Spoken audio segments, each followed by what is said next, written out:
Hey, what's going on YouTube, and welcome to this week's episode of Tuesday Preppers, where we take a look at the news in game and talk about upcoming events and content, and then some gear and killers that you can get in game that's going to maybe help you out with that, as well as demonstrate a trial and how to get some. So there you go. That's what we're doing. That's what we're doing today.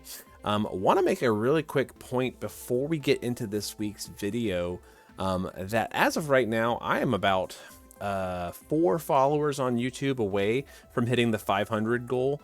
And it would mean a lot to me if we could get to that 500 goal by the end of the middle of next week, because that's a year from when I started this channel. So if you haven't subscribed yet and you see this video and you think it's fun to motivate somebody and help them reach their goals, I only need 4 of you to click the button. So go ahead and click the button. That's the first time I've ever made a really shameless start of the video plug like that. So I don't want to do that all the time. But click the button. I only need 4 of you to do it. So let's talk about the video though in the news. Big stuff. Always my favorite thing to talk about is Clash of Wills. And take a look at this boss. My goodness. Does it get any cuter? All right. I mean, Aldiba was cute when it turned into derp form, but look at this guy. Raxolotl is so cute, and it's an aquatic bird boss, aquatic avian. It's weak to fire, lightning, and light. And we can see a couple tips here. It uses water and earth magic. It uses physical attacks that ignore cover and provoke. It buffs and grants itself mirage. It gets stronger when it gets weaker. Always fun.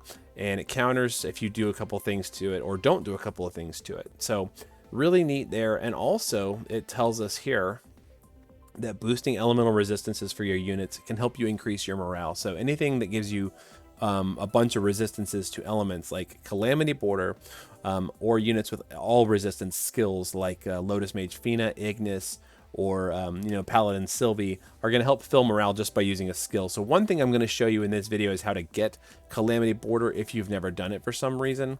Really easy to grab, and I'll show you how to do that in just a minute. But there's our boss. So aquatics and avians are important for this boss. Pretty cool. And then we also have some other stuff coming up as well.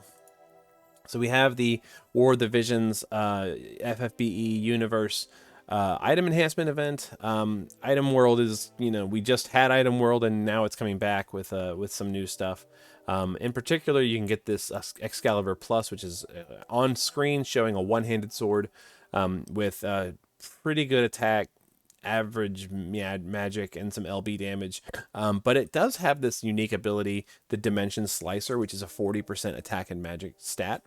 You can also get the rare 30% attack and magic, and then one of the other rares on it.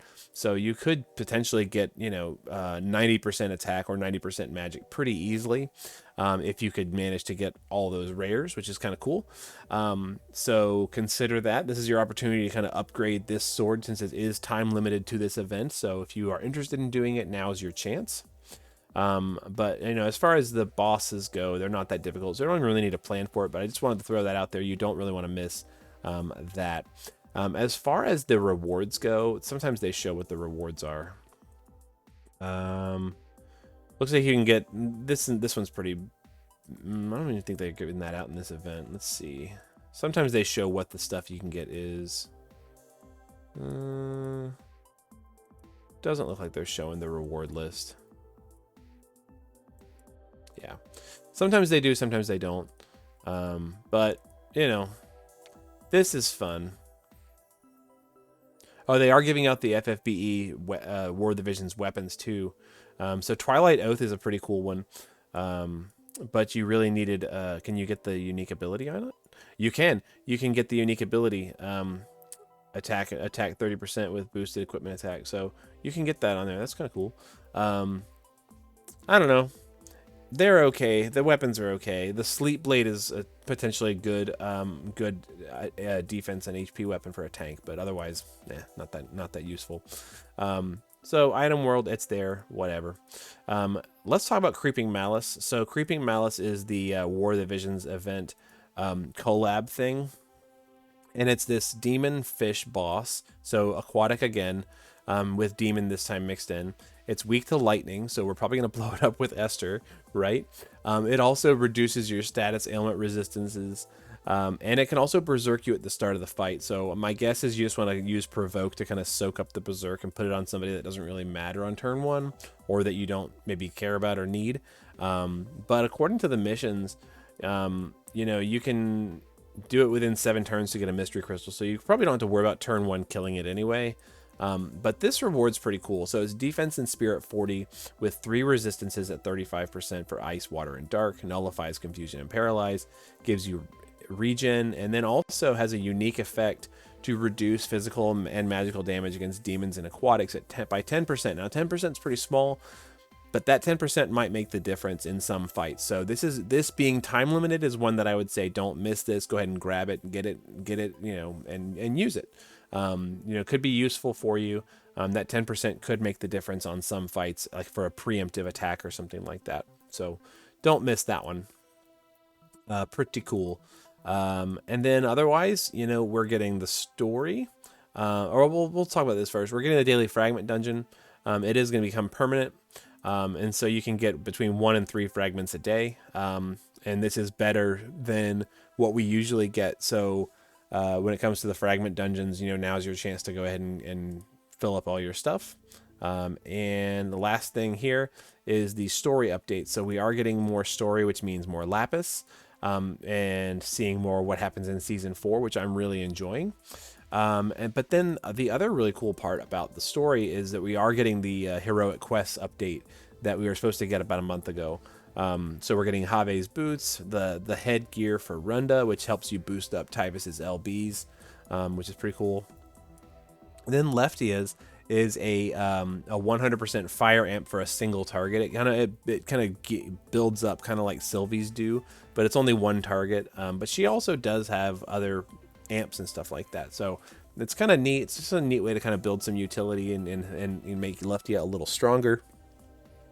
And you know, if you're into Leftia as a unit, so it is there. It just kind of helps you make some units better, which I really like that about the season 4 story stuff. Cool. So let's talk killers, right? So that's what we're here to do. Prepare to be underwhelmed. Here's the list of trial and really good TMR, STMR stuff for Aquatic Killer. 1. There is one available trial reward for Aquatic Killer, which is Tiger Fang's FFBE. There have been some other ones in the past. There's been some like event gear and stuff, but not a lot of current trial stuff that you could do. And it's just a one-handed fist, so it's not that useful. But Aquan Killer from Ollie for which you can use. You can get Aquan Killer from Ollie for friend points. You can get that very, very easily. Sildra's Protection from Ferris's Dragons and Aquatics. So that's pretty cool. Noreen's Trance Saber. It's an STMR. Noreen's not that good, but it does give a one-handed greatsword with Aquatic Killer. And then Irwin's Katana Hyomanto is 25% Aquatic Killer, but it is on an ice katana that's not very good one-handed. It is there. Aquatic Killer is really, really rough. You can also get Seaweed Slayer, I think it's called, from the Obnixis Shard drop. Obnixis Shard shop right now from Clash of Wills, so that's a possibility. You could have gotten Black Submarine from the Armory step-up summons in the past. If you haven't, you know, it's a fairly good one for Aquatic Killer, but those are limited to Clash of Wills currency and summoning with Lapis, so not for everybody, but they are there. So like I said, Aquatic Killer is really rare. Here's our proof of that. We don't have a whole lot here. Let's talk birds though. So a lot more options for birds. Avian Eater Sense, which is the one we're going to go ahead and get tonight using the EX squad, plus a couple of little tweaks. We could also get Bird Killer Plus from Archaeoavis Advanced, Bird Killer from Archaeoavis Intermediate, as well as Lock Chests, Killer Bow Plus, Muramasa, Rising Sun FFBE. Pretty much every TMR or STMR that is a bow or a throwing weapon has Bird Killer on it, and Weapon Specialist from Wild Rose Furion is really good as well. But we're going to be going after Scorn of the Genie's Advanced tonight. And then finally, Demon Killer. We've talked demons a lot. Crucifying Coercion, really, really easy to get at this point in the game. for a good demon killer buff. Some one-handed weapons, Darksteel heavy armor, always a good one to talk about. Mask of Ashura is really, really good. Force Mysterion is probably the best STMR for demon killer. And then, of course, demon killer, you can just get basic copies of it from Black Keys and the Duggle Village. There's a chest there. So lots of stuff for demon killer. But let's go talk about some, how to get some of this. So we're going to be focusing on, like I said, Scorn of the Genies. Before we get there, though, I want to show you really quick how to grab Calamity Border if you've never done it. So you can get Calamity Border really, really easily in the Vortex. Calamity Border is an ability materia that boosts your resistances to all elements. And you can get it in the Chamber of the Fallen. It's a really, really old reward from the Armor of Oppression. Okay. Not even the hardest version. So difficulty 150, Armor of Oppression Elite. All you have to do to get Calamity Border is evoke an Esper. Killing the boss at this difficulty at this point in the game is not that difficult, but if you want to do it on turn 1, then evoking an Esper could be a challenge. So you're going to do that instead by just bringing a Neovision Summoner. So we'll do select my own unit just to bring my own. And we'll just bring Terra, because a Neovision Summoner always fills the gauge on turn 1. And honestly, I'm just bringing my raid team. This is not even like a super geared, like perfect for this trial, whatever. I'm just bringing my raid team and a summoner. As we said, use a limit burst, evoke an Esper, and no items, and just beat the quest. We're going to do all that at once. All right. Terra's going to summon a golem for us. There we go. And Folk is just going to use her limit burst. Done. So that's going to get us Calamity Border and heavy armor arts if you're into that kind of thing. Calamity Border is the big pickup, though. And now, just by doing that, you have a really easy way to fill morale on this Clash of Wills. You can give that to anybody. Give that to anybody, and then they can fill morale for you.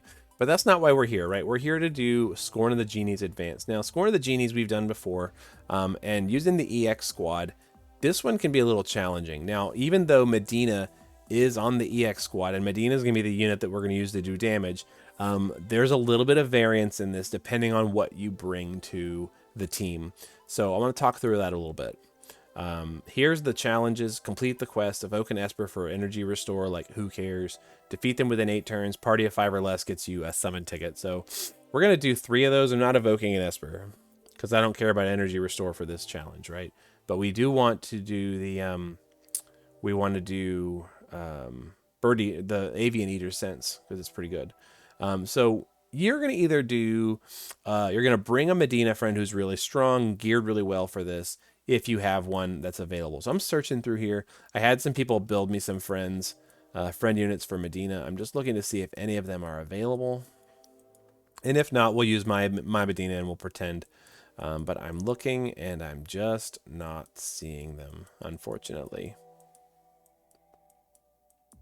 Not seeing any Medienas. And that's okay. We're probably just gonna bring my own. Yeah. We're gonna bring my own, and we're gonna pretend that this Mediena is a friend unit. Okay. Okay. Yep. Of course. Always when you want something, right? The true final boss is not variance. It is the friends list. So here's the team that we're gonna take. Now you might notice that Christine is not on the EX squad. So she's not an EX unit that you could do. You can get Christine from the Trust Coin shop, and you know she's been around for like every winter event since she existed. So having her at EX3 for most players is not that hard. But I will say this, you know, you cannot go get her right now, not at EX3, other than getting her out of the Trust Coin shop. So if you don't have Christine, and you do have Freya technically does what Christine does better. All we're bringing Christine for is in one action, she's going to do AoE Ice Imbue AoE Ice Imperil, and AoE Ice Amplify for our party. Fravia does that better and puts up a field effect. So if you have Fravia, you can use Fravia and don't worry about Christine, and that's all you got to worry about. But everybody else is just doing a couple of things. Beatrix is just doing dual cast and casting Blizzara. That's all she's doing. She's casting Blizzara from an Esper that she has right there. Shadow's doing the same thing. Shadow's just chaining, right? So he's got dual cast and Blizzara. Christine, as we said, is doing that. In fact, I think we're wearing vision cards. No, we're not even wearing vision cards. Perfect. Mediena we'll talk about in a second. Realm is just wearing an Obsidian Bracer. This is just to break the boss, apply a basic break. You could apply a better break with another unit if you had it. Realm is also doing Spirit Killer buff and Rod Imperil for the boss. So that's cool. And then we got Mediena. So this is our friend unit Mediena, right? Geared for Magic True Double Hand for two-handed variants, mainly. And then also just built for MP. So she's got MP, she's got, really don't even need this. She's got MP, she's got magic, and then she's got some fairy killer. So that's really all she needs. So we got some fairy killer, and then she's got the Dazzling Demoness Vision card for more MP and chain limit cap and stuff like that. Also gives you Aquatic Killer, so that's pretty cool. So this is again a friend unit. So I'm not assuming that you have your Mediena geared this way, but if you do have all this, you can one shot these bosses pretty easily, using a team that does not really. I mean, that only part of it really is designed for this fight. So there is a little bit of variance. I've seen this work really well, and I've seen this leave the bosses with just a shred of health left. But here you go. So area effect magic is increased, and we're doing magic, so that's good. So let's talk about how this is going to work. Christine is going to use her EX3 skill, which is why she has to be EX3, Glittering Powder. It does a 120 Ice Imperil. It adds ice to everybody, and it boosts ice by 35% for everybody. Which is pretty cool. Also fills LB if you care about something like that. If you have a better Ice Imperil, you could use it. But I'm just worrying about just the one skill for right now. So there we go. They're all imperiled and we're all boosted. Realm is going to double, and she's going to do Spirit Sketch for a Spirit Killer. All right, 75%, better than nothing.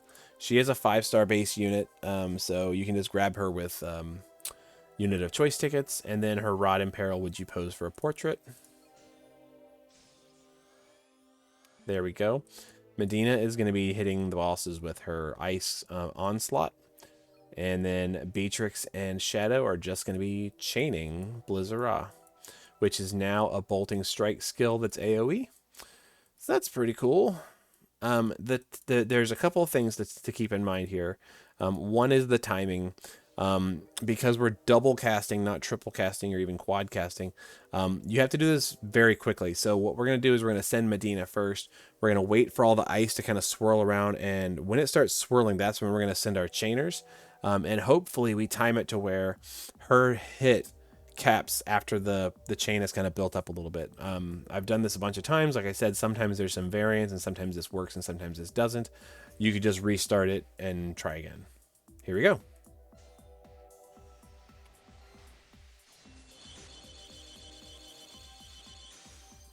We got it. One try. So there you go. 10.3 billion. Mediena is really ridiculous at this fight. Really, because she gears well for that, right? She gears well for Spirit. She gears well for high MP. And then that skill is just based on her high MP. So there you have it. And they are able to be killed with ice. So there you go. That is us getting Avian Eater Sense, using a couple of units from the Trust Coin shop, a 5-star select ticket, and then the EX coins that you can get from the special shop. So there you go. That would get you Avian Eater Sense, which will hopefully help you gear up for Clash of Wills later this week. And that's what we've got. So we've talked about how to get Calamity Border. We've talked about how to get some Bird Killer, some Aquatic Killer, which is near impossible to get, and some Demon Killer. And hopefully that'll help you have fun on Thursday gearing for your units, because it's just so important to have killers. And morale is obviously super important for Clash of Wills. But we'll be live over on Twitch on Thursday night for new content night. And you know, maybe doing some pulling. Haven't fully nailed down yet if I want to pull. I really want to see the numbers on the new Beach Olive, and see how she does, like with her actual modifiers and stuff. The card I'm still a little unsure of, but I'm probably gonna be pulling, but probably won't be pulling until after I get all the Lapis and stuff from the story. So that'll be kind of where I start on Thursday, over on Twitch, 9 p.m. Central Time. And if you like this and you're enjoying talking about killers and how we get killers and stuff like that, using kind of budget runs to get some of this stuff taken care of, then be sure to subscribe so you can see when these videos come live and keep them in the forefront of your awareness, because I try to do it every week. Haven't missed a week since I started doing it.